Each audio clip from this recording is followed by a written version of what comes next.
Okay, so we're going to go over where you want to get to on the next stage of your weight painting. And on this mesh, it's already done. So I will show you that.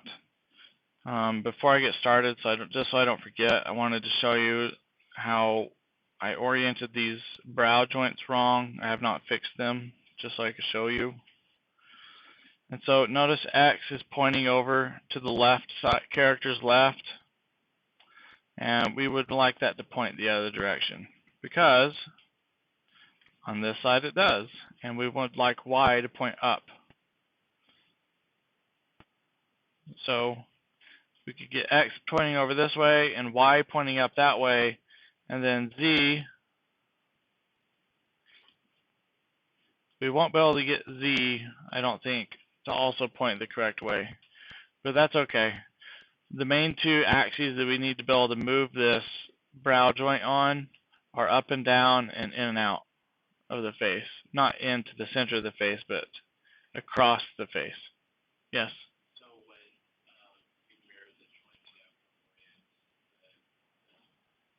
You could try telling it to not mirror for behavior. So select the other option. So like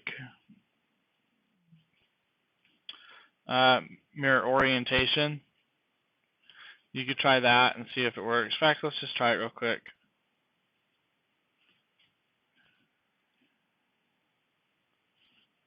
And we'll frame it.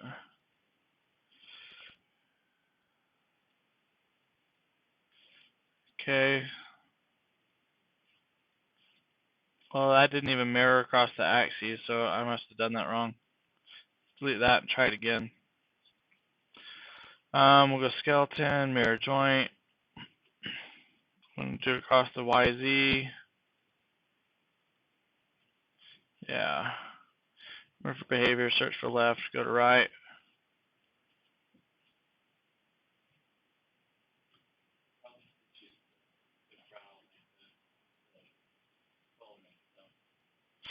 Oh yeah.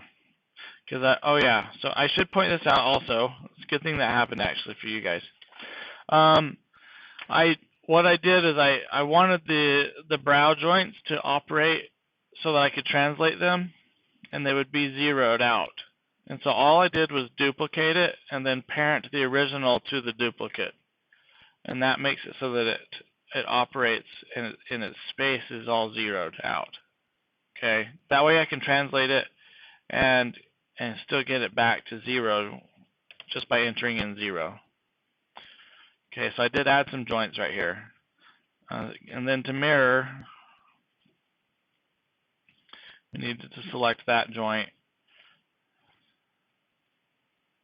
And that didn't work either, so it looks like, as I suspected, we'd have to hand orient that joint. Okay. Your other option would be to give it a child and point it out here to the left of the brow somewhere and let it, that way it can orient to its child. That'd probably be not a bad idea at all, actually. Anyway, moving on to the actual weighting information. Let's see, we go to weight, skin cluster,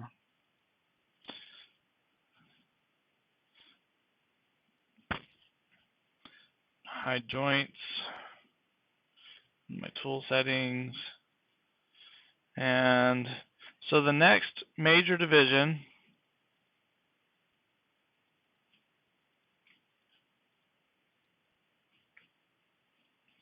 is last time we had our very first iteration, we had weighted the neck and the head base, and everything was to those 3 joints. And then our next major division, which we've already talked about, but I'm going to summarize real quick, was these 3 joints: the brow rotate, the head down, and the head up joint. Okay? And so now we've stolen from these 3 joints to all the next joints down from those. So we'll start with the brow. And let me turn off wireframe. No, I better leave wireframe on. Okay. So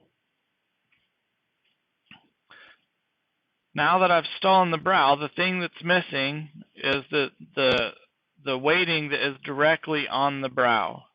Okay, not the forehead. So if I select the brow right joint, this is the weighting that it has now. Okay, and the idea here is, let me switch to my translate tool. If I were to move this down, I could kind of get a scowl out of it. Now, I probably want, it wouldn't hurt to make this a little bit more meaty of it, like there's more bunching of the skin, because it gets kind of thin looking when I pull that down. But I can also pull it up. It might be good to turn on textures for a second, even though they're terrible. So I need to be able to move that geometry there. Okay. And again, I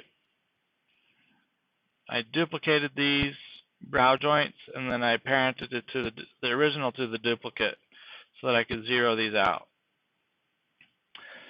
Okay, so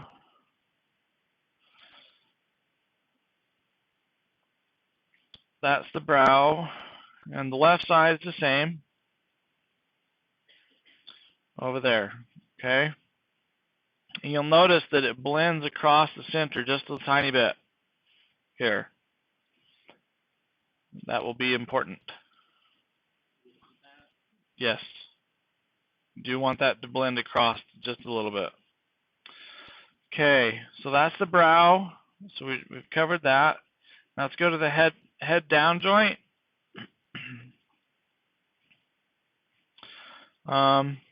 Basically, we stole everything off the head down joint, or I did anyway, and I put it to the jaw down, 0, so the base of the jaw. Okay, and it's not all done actually. If I were to rotate this, I made sure that this head down joint,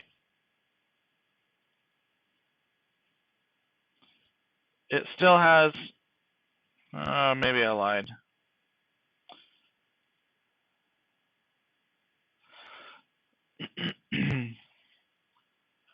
If you need to, for some reason, and this is a thought process, but I guess I ended up stealing it all the weighting off of the head down joint. But the thought process here is that the head down joint, sometimes you need that to control some of the weighting information around the periphery of the ear, because you don't really want the jaw to touch that area.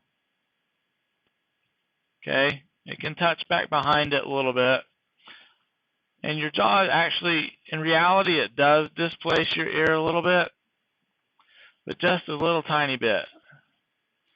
But in cartoon, at least, we're not concerned about that. We'd rather the ear stay still, just because we don't want it to be distracting.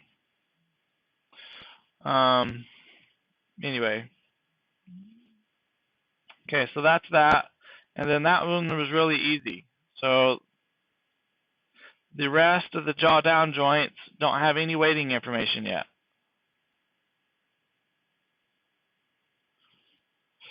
Okay, so I didn't worry about dividing those up yet. Okay, so that's our head down joint, which basically just transition, or at least I ended up transitioning everything to the jaw down joint. Okay, now this joint, the head up joint, we stole a lot of weighting information off of this.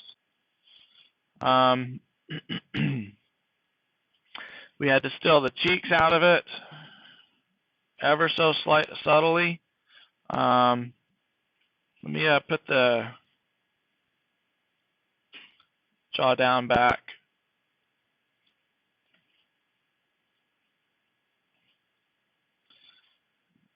Okay.